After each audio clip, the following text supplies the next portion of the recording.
वाले हैं Indian contract act का यूनिट नंबर 6। तो यूनिट नंबर 6 बात करता है दो चीजों की। यूनिट नंबर 6 बात करता है सबसे पहले तो कॉन्टिंजेंट कॉन्ट्रैक्ट की, और सेकंड नंबर पे ये बात करता है कौशी कॉन्ट्रैक्ट की। तो आज की क्लास में हमने इन दोनों के बारे में पढ़ेंगे और फिर नेक्स्ट यूनिट पे चलेंगे।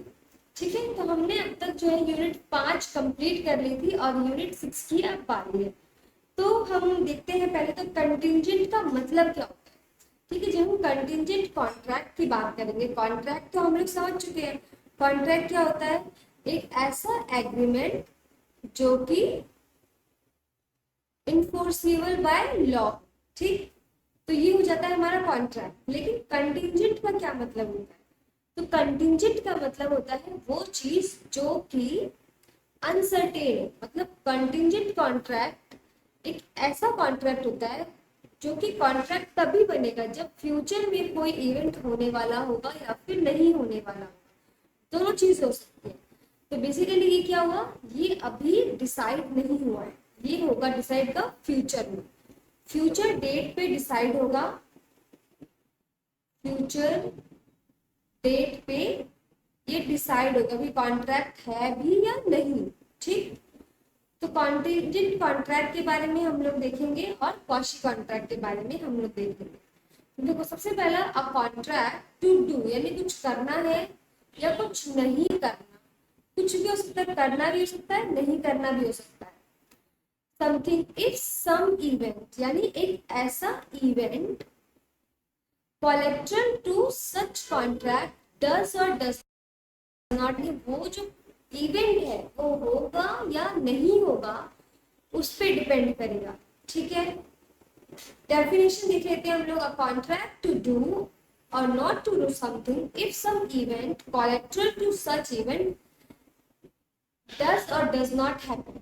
तो हमारे कीवर्ड्स क्या क्या हो जाएंगे? यही सारे कीवर्ड्स हो जाएंगे। अ contract to do or not to do something, यानी हमें कॉन्ट्रैक्ट में बोला जाएगा कि आपको ये चीज करनी है या ये चीज आपको नहीं करनी है एज पर कॉन्ट्रैक्ट।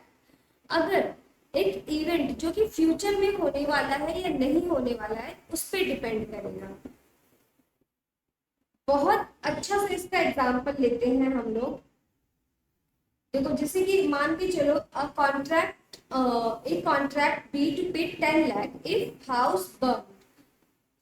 बिल्कुल ये किस चीज का एग्जांपल है? ये एग्जांपल है इंश्योरेंस का। जब इंश्योरेंस कॉन्ट्रैक्ट्स होते हैं, तो जब भी आपकी फैमिली में कोई इंश्योरेंस लेता है तो आप याद करो इंश्योरेंस लिया जाता है। और इंश्योरेंस में क्या कंडीशन होती है कि अगर पर्सन, अगर आपने हेल्थ इंश्योरेंस लिया है तो उसमें क्या होता है कि अगर मैं आपको पैसे दे रहा हूँ, अभी प्रीमियम मैंने आपको भर दिया, और कंडीशन क्या होती है कि अगर इन फ्यूचर में मैं बीमार पड़ता हूँ तो कंपनी क्या करेगी, इंश्योरेंस कंपनी उसको रिम्बर्स करेगी। तो जो फ्यूचर में वो पर्सन बीमार पड़ेगा या नहीं पड़ेगा ये अभी डिसाइड नहीं हुआ है। ये डिसाइड कब होगा? ये फ्यूचर में पता चलेगा। और उसके बेसिस पे कंपनी क्या करेगी, उसको पेमेंट करेगी, या फिर ये कह लो जो भी खर्चा होता है मेडिकल का वो रिम्बर्स करेगी, उसका भुगतान करेगी। तो यहाँ पे क्या होगा, एक ऐसा कॉन्ट्रैक्ट हो गया जो कि फ्यूचर में होने वाला है, इवेंट पे डिपेंड करता है। ठीक, तो यही हमारा इसका सबसे बेस्ट एग्जाम्पल होने वाला है। फिर अब एसेंशियल्स क्या क्या है? अगर एक कॉन्ट्रैक्ट है जिसको हम कह रहे हैं कि ये कंटिंजेंट कॉन्ट्रैक्ट है, तो हम क्यों बोलेंगे ये कि कंटिंजेंट कॉन्ट्रैक्ट है? तो इसके लिए ये 4 कंडीशंस फुलफिल होनी चाहिए। अगर ये चारों चीजें हैं तो आप समझ जाना कि ये क्या है, कंटिंजेंट कॉन्ट्रैक्ट है। बिल्कुल सही। तो सबसे पहला डिपेंड करता है फ्यूचर अनसर्टेन इवेंट पे। अब फ्यूचर में मैं बीमार पड़ूंगा या नहीं पड़ूंगा ये तो अभी नहीं डिसाइड कर सकते। तो ये कब पता चलेगा? ये पता चलेगा फ्यूचर में। यानी जो हमारा कंटिंजेंट कॉन्ट्रैक्ट है ये एक फ्यूचर अनसर्टेन इवेंट पे डिपेंड करता है। कॉन्ट्रैक्ट अभी हो चुका है एक कॉन्ट्रैक्ट, लेकिन जो कंटिंजेंट कॉन्ट्रैक्ट होने वाला है वो फ्यूचर इवेंट पे डिपेंड करेगा। फिर future event is collateral to the contract. ऐसा नहीं बोल सकते कि मैं तुझे ये पैसे दूंगा लेकिन फ्यूचर में कुछ ऐसा इवेंट हो रहा है जो इससे रिलेटेड ही नहीं है, यानी ये दोनों आपस में रिलेटेड होने चाहिए। ठीक है, तो ये कह रहा है फ्यूचर इवेंट जो होगा ना वो कोलेटरल होगा कॉन्ट्रैक्ट के साथ। थर्ड होता है should not be more not be mayor will of the contractor, यानी जो फ्यूचर इवेंट होने वाला है ना, तो सिर्फ कॉन्ट्रैक्टर की विल पे डिपेंड नहीं कर सकता।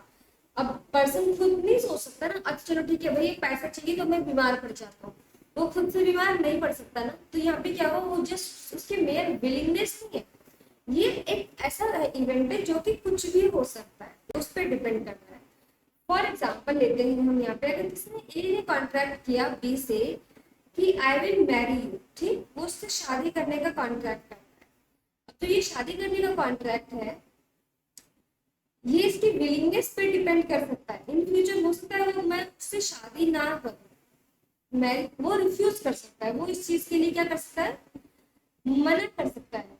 तो ये क्या हो जाएगा, ये हमारा फिर कंटिंजेंट कॉन्ट्रैक्ट नहीं होने वाला है, ठीक है। तो ये वाला कंटिंजेंट कॉन्ट्रैक्ट नहीं हुआ। फॉर फ्यूचर अनसर्टेन इवेंट, जो इवेंट होने वाला है फ्यूचर में वो अनसर्टेन होना चाहिए।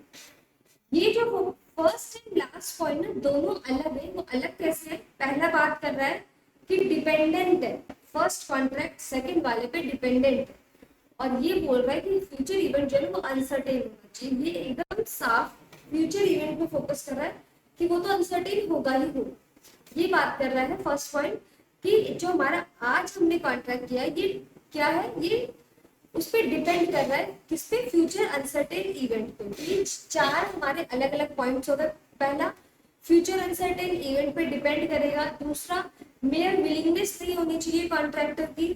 तीसरा, फ्यूचर इवेंट जो होगा ना वो कोलैटरल टू द कॉन्ट्रैक्ट होगा, दोनों चीजें एक दूसरे से जुड़ी हुई होंगी। And fourth one, future event जो होने वाला है वो कैसा होने वाला है, अनसर्टेन होने वाला है। तो कंटिंजेंट कॉन्ट्रैक्ट है, इसके अलावा और कुछ भी नहीं। कंटिंजेंट कॉन्ट्रैक्ट हमारा यहीं पे खत्म होता है, ठीक है। Rules relating to contingent contracts है कुछ, ये दो तीन चार पॉइंट्स हैं, चलो फटाफट साथ साथ कवर कर ही लेते हैं हम लोग इसको। तो रूल्स रिलेटिंग टू में पहला रूल्स है enforcement of contract contingent on a event happening. अगर हम ये कह रहे हैं कि फ्यूचर में एक इवेंट होने के ऊपर डिपेंड करता है, नहीं होना भी हो सकता है, होना भी हो सकता है, ये हम देख चुके हैं। तो हम ये कह रहे हैं कि जो फ्यूचर में इवेंट होना है उस पर फोकस किया जा रहा है यहाँ पे। तो अगर फ्यूचर में एक इवेंट होने पे फोकस किया जा रहा है तो वो क्या हो जाएगा, सेक्शन 32 से, इसमें कौन कौन से सेक्शन आ गए, 32 से लेकर के 36 तक सेक्शन आ गए। यानी ये हमारा 32 हो गया, ये 33 हो गया, ऐसे करके 36, यानी कि टोटल 32 से 36 क्या है, रूल्स हो गए, चार के चार रूल्स। 32 कहता है where contingent contract is made to do or not to do something, if an uncertain happens, it cannot be enforced by law unless and until the event has happened। यानी अगर कोई इवेंट के होने पे हमने condition लगा दी तो वो होने के बाद ही हम उसको इन्फोर्स कर सकते हैं, ठीक। सेम अगर हमने किसी इवेंट के नहीं होने पे कंडीशन लगाई, यहाँ पे हमने होने में कंडीशन लगाई थी, जैसे कि मैं बीमार पड़ने पे कंडीशन लगाया कि मैं बीमार पड़ गया तो कंपनी मुझे पैसे देगी। कंपनी ने इसके लिए कंडीशन लगाई कि अगर आप बीमार पड़ जाते हो तो हम आपकी बीमारी का सारा खर्चा उठा लेंगे, ठीक। सेम मान लो जैसे क्रिकेट होता है, क्रिकेट में बोलता है अगर धोनी आउट नहीं होता है तो मैं तुझे 1 लाख रुपए दूंगा। तो ये क्या हुआ, इवेंट नहीं होने पे ये क्या होगा, ये इन्फोर्स हो सकता है लॉ। ये कॉन्ट्रैक्ट इन्फोर्स तभी होगा जब वो इवेंट मतलब नहीं होने के चांस है। अब अगर मैच चल रहा है तो जब तक वो पूरा मैच खत्म नहीं हो जाता तब तक तो हम ये डिसाइड नहीं कर सकते ना कि धोनी आउट होगा या नहीं होगा। पूरे या तो पूरे ओवर्स खत्म हो गए तो आप बोल सकते भैया धोनी आउट नहीं हुआ, ये ले तेरे पैसे, ठीक है। तो जब हम ये बोलते हैं कि कोई इवेंट नहीं होने पे पैसे लगा रहे हैं या कोई इवेंट नहीं होने पे हम लोग उसे कॉन्ट्रैक्ट मानेंगे, तो उस केस में क्या होगा, जो फ्यूचर इवेंट है ना, जब उसका future if an uncertain future event does not happen, it can be enforced only when the happening of such event become impossible। यानी जब धोनी क्रिकेट खेल रहा है तो उस केस में क्या होगा, जब क्रिकेट के सारे ओवर समाप्त हो जाएंगे, ओवर समाप्त मतलब ओवर फिनिश हो जाएंगे, तो उस केस में हम ये बोल पाएंगे ना कि हाँ अब ये श्योर हो गया कि धोनी आउट नहीं होगा, क्योंकि ओवर समाप्त हो गए, मैच फिनिश हो चुका है। यानी जब वो इवेंट इम्पॉसिबल हो जाएगा तब हम मानेंगे कि वो इवेंट नहीं हो सकता। समझ में आया या नहीं? नहीं आया तो कमेंट करके बताना, मैं फिर से समझा दूंगी। थर्ड पॉइंट है, contract would cease to be enforceable if contingent upon conduct of a living person when the living person does something to make event or conduct impossible of happening। ये क्या कह रहा है? सेक्शन 34 आ गया। अब तक हमने 32 देखा, 33 देखा, हम 34 देख रहे हैं, जो कह रहा है कि if a contract is contingent upon as to how a person will act on an unspecified time, the event shall be considered to have become impossible when such person does anything which rendered it impossible that he should so act within any definite time or under the contingency। इसका क्या मतलब हुआ? इसका example हम ले सकते हैं कि अगर ए बोलता है बी को कि बी अगर तू सी से शादी करेगा ना तो मैं तुझे 1 लाख रुपए दूंगा, ठीक। अब बी ने शादी कर ली डी से, तो इस केस में क्या होगा?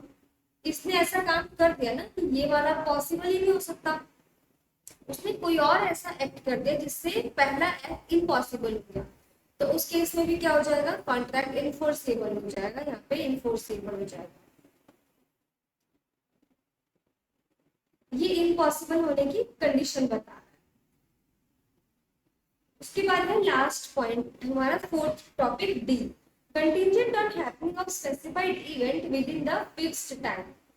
यानी अगर हमने क्या बोला, हमने कंडीशन लगा दी कि जो इवेंट होगा वो एक फिक्स टाइम में ही होगा, तो जैसे ही वो फिक्स टाइम खत्म हो जाएगा हम ये मान लेंगे कि कॉन्ट्रैक्ट जो है वो क्या हो जाएगा? इनफोर्सेबल हो जाएगा। हम चेक कर सकते हैं कि ये कॉन्ट्रैक्ट लगेगा कि नहीं लगेगा।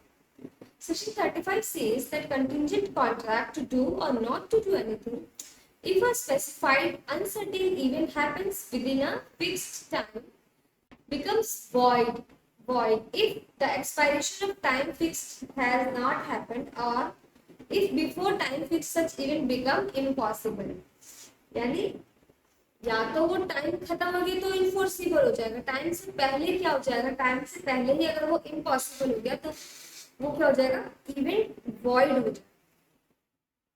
A promise to pay B a sum of money if certain ship returns within a year, ठीक। ए कॉन्ट्रैक्ट यानी ए ने प्रॉमिस किया बी से कि मैं तुझे पैसे देने वाला हूँ अगर एक जहाज, शिप है, शिप कैसे बनाते हैं?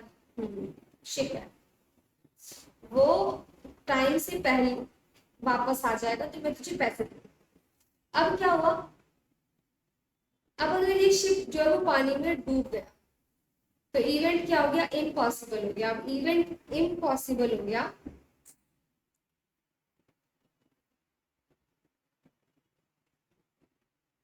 क्यों? ये वॉइड हो जाएगा। वॉइड क्यों हो जाएगा? क्योंकि शिप जो है वो बर्न हो गया या डूब गया, तो उस केस में जब इवेंट ही हमारा वॉइड हो गया तो इसमें हम यह इन्फोर्स ही नहीं कर सकते इस कॉन्ट्रैक्ट को। Contingent on specified event not happening within, देखो पहले था specified happening within a fix time, अब not happening within a fix time. तो यहाँ पे इसने क्या बोला? यहाँ पे मान लो ए ने कंडीशन लगा दी बी से कि अगर ये 1 साल के अंदर अंदर वापस नहीं आया, ठीक है, डज नॉट रिटर्न, अगर ये 1 साल के अंदर अंदर वापस नहीं आता ना ये जहाज, तो मैं तुझे पैसे दूंगा। अब 1 साल से पहले पहले ही क्या हो गया? पानी में डूब गया जहाज, पानी में गई, ठीक है, तो पानी में डूब गया जहाज। जब पानी में जहाज डूब गया तो नहीं आएगा तो ए ये नहीं बोल सकता ना भैया ये पैसे, बी ये नहीं बोल सकता है क्योंकि लाभ है तो पैसे दे क्योंकि जहाज नहीं आएगा। यहाँ पे क्या हो गया? यहाँ पे वॉइडेबल हो गया ये इवेंट, ये जो हो गया एक्सपायर हो गया and event will not happen.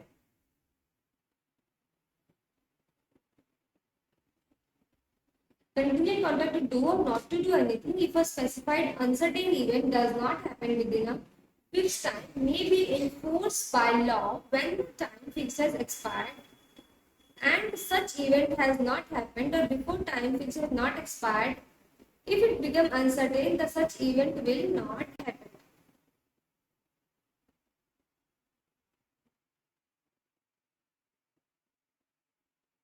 Example: A promise to pay B a sum of money if certain ship does not return within a year. A contract may be enforced if the ship does not return within the year or is burnt within the year.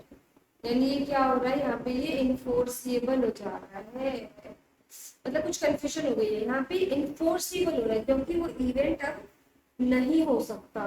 Okay okay ठीक है, तो यहाँ पे मैंने गलत बोला, यहाँ पे इवेंट इन्फोर्सिबल हो जाएगा क्योंकि अब डूब गया पानी, सही में आपको नहीं आने वाला, नहीं आने वाला तो वो मांग सकता है पैसे ना कि भैया ला मेरे को पैसे दे। सेम इंश्योरेंस कंपनी का एग्जाम्पल ले लो कि ये हमारे पास इंश्योरेंस कंपनी है, ये पर्सन है, इसका जहाज है, अब वो नहीं आएगा तो ये क्या करेगा, उसको कंपनसेट करेगा कि ले तेरे पैसे क्योंकि जहाज डूब गया। तो ये हमारी हो गई कंटीजेंट कॉन्ट्रैक्ट। अब कंटीजेंट कॉन्ट्रैक्ट और वेजरिंग कॉन्ट्रैक्ट में क्या डिफरेंस होता है? वेजरिंग कॉन्ट्रैक्ट हमने पढ़ा था, वेजरिंग कॉन्ट्रैक्ट भी फ्यूचर अनसर्टेन इवेंट पे डिपेंड करता है, लेकिन जो फ्यूचर अनसर्टेन इवेंट होता है ना उस केस में वो एक तरह से क्या होता है, सट्टेबाजी होती है, गैम्बलिंग होती है, उसमें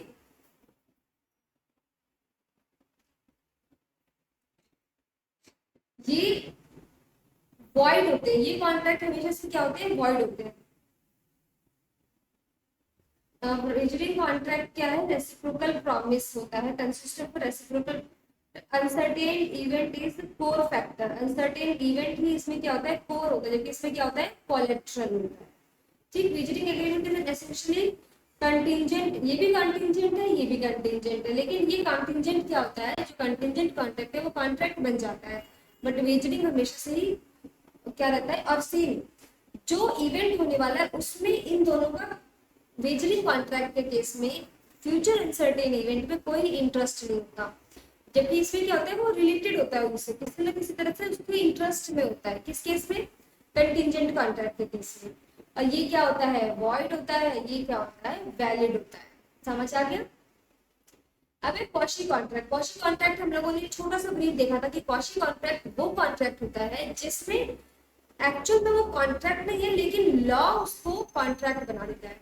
लॉ क्या करता है, एक अग्रीव्ड पार्टी को, एक दूसरी पार्टी को ऑर्डर देता है कि तुम अग्रीव्ड पार्टी को पे करो या फिर कंपनसेट करो। इस तरीके से ये एग्रीमेंट जो बनता है उसको हम क्या कहते हैं, कॉशी कॉन्ट्रैक्ट कहते हैं। कॉशी कॉन्ट्रैक्ट में हमने ये देखा था कि ये कॉन्ट्रैक्ट है लेकिन ये बनाया गया है बाय लॉ। ठीक, उसके बाद इसमें क्या होता है, साइलेंट फीचर्स अगर हम देखे जाए, in the first place such a right is always right to money, इसमें मोस्टली पैसे ही दिए जाते हैं, इसमें कोई एग्रीमेंट नहीं हुआ होता किसी भी पार्टीज के बीच। And thirdly, it is a right which is available not against all the world but against a person, यानी इसमें एक पर्टिकुलर पर्सन के अगेंस्ट ही राइट मिलता है। फॉर एग्जाम्पल, ये ए का घर है और इसके घर के आगे ना कुछ गुड्स मिलते हैं, गुड्स वर्थ 1,00,000 रुपीज। अब जो ये गुड्स थे ये किसके थे, ये बी के थे, और ये क्या हो रहा था, ये ट्रक के थ्रू जा रहा था, वहां पे गिर जाता है सामान और ये उसको क्या करता है, रख लेता है। तो इस केस में लॉ एंड ऑर्डर क्या बोलता है, ये ए को ऑर्डर देता है कि तुम्हें क्या करना है, बी को सारा गुड्स रिटर्न करना है, नहीं तो उसके बदले उसको क्या देने हैं, पैसे देने पड़ेंगे। तो ये जो है अगेंस्ट वर्ल्ड में हुआ, ये against a particular person, law ने क्या किया, ए को ऑर्डर दिया टू कंपनसेट बी।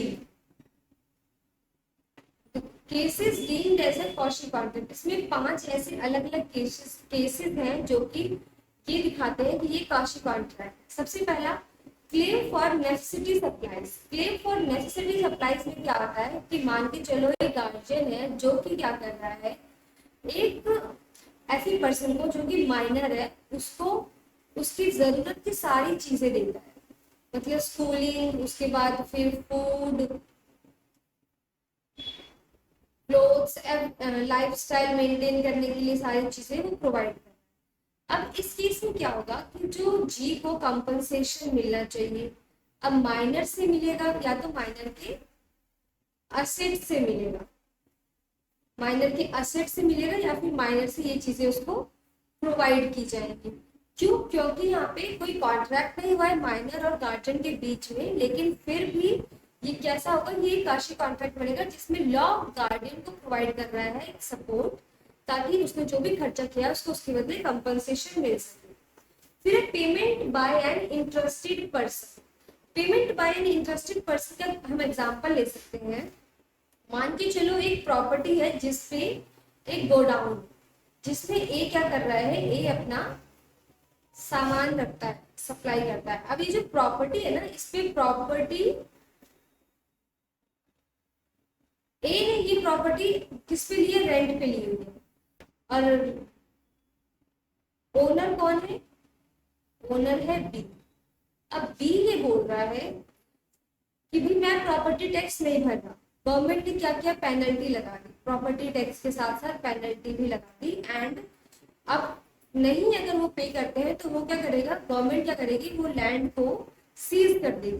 तो यहाँ पे जो ए है वो नहीं चाहता उसका काम बंद, तो वो क्या करेगा, वो ये दोनों की जो प्रॉपर्टी टैक्स है प्लस पेनल्टी है, इसकी पेमेंट करता है। किसको करता है इसकी पेमेंट, इसकी पेमेंट वो कर देता है गवर्नमेंट को। वाई? ताकि उसका काम बंद हो। अब यहाँ पे गवर्नमेंट का रूल खत्म हो गया। ये जो है वो क्या करेगा, वो बी से बोलेगा कि भैया मुझे पैसे दे, क्योंकि मैंने तेरे बदले प्रॉपर्टी टैक्स एंड पेनल्टी पे कर दी। तो यहाँ पे बी जो है वो मना नहीं कर सकता। यहाँ पे ए को गवर्नमेंट राइट देती है, यहाँ पे लॉ, गवर्नमेंट लॉ जो है वो ए को एक राइट प्रोवाइड करता है कि आप बी से कंपनसेशन ले सकते हो। यहाँ पे ए क्या था, ए था जो कि पर्सन जो कि इंटरेस्टेड था पेमेंट करने में। थर्ड हमारे पास एग्जाम्पल है इसमें, obligation of person enjoying benefit of a non gratuitous act. यानी इसमें हम ये एग्जाम्पल ले सकते हैं कि अगर हमारे पास ए है और बी है, ए के पास क्या आया, ए के पास आ गए अचानक से उसको पैसे मिल गए, पैसे मिल गए, या ये कह लो ए को ना एक फ्रिज मिल गया, ठीक है, फ्रिज पड़ा हुआ मिला था। उसने क्या किया, उसका यूज शुरू कर दिया और उससे वो अपना यूज कर रहा है आराम से, लेकिन वो था किसका, ये बिलोंग करता है बी को। अब बी उससे कंपनसेशन मांग सकता है, लेकिन अगर वो कंपनसेट नहीं करेगा तो ए जो है ना, लॉ ए को बोलेगा कि भैया तुम बी को पेमेंट करो, क्योंकि तुमको जो उसने वो प्रोवाइड किया था नॉन ग्रेटिट्यूड में था, उसने कोई भी डोनेशन नहीं दिया था, तुम फिर भी उसका यूज कर रहे थे, तो तुम्हें उसके लिए क्या करना पड़ेगा, कंपनसेट करना पड़ेगा। तो ये भी क्या हो गया, जो ए बी को पे करेगा, ये जो कॉन्ट्रैक्ट है ये इन लोगों ने आपस में तो एंटर नहीं किया, लेकिन फिर भी ये कॉन्ट्रैक्ट है, और इस केस में ये क्या है, क्वाशी कॉन्ट्रैक्ट। फिर फोर्थ है हमारे पास, responsibility of finder of a good, and fifth money paid by mistake और under coercion. Money paid by mistake and finder of a good. Finder of good के केस में क्या होता है, फाइंडर ऑफ गुड के केस में ये हमारे पास एग्जांपल है, जैसे कि डी के शॉप के बाहर किसी ने क्या किया, अपना कोट रख दिया, कोई कोट अपना भूल गया, अब वो जो है वो डी यूज कर रहा है, लेकिन इसमें क्या होगा, डी की रिस्पॉन्सिबिलिटी है कि वो क्या करे, उसके कोट को उसको वापस लौटाए, उसका प्रॉपर टेक केयर करे एंड उसको वापस ओनर तक पहुंचा दे। And last point, money paid. Money paid mistakenly. अब जैसे कि अगर इसमें एक बहुत अच्छा एग्जांपल है कि एक ना सेल्स टैक्स का केस था, जिसमें सेल्स टैक्स अप्लाई कर दिया था अथॉरिटी ने, सेल्स टैक्स अप्लाई कर दिया था, और फिर उस पर्सन को क्या करना पड़ा, पेमेंट करनी पड़ी। क्या करना पड़ा, पेमेंट करना पड़ा।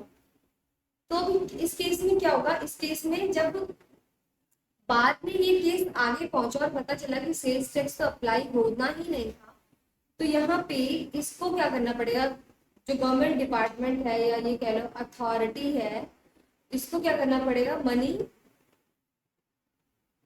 रिटर्न करना पड़ेगा उस पर्सन को, और इसे कहते हैं मनी पेड बाय मिस्टेक और अंडर कोशन।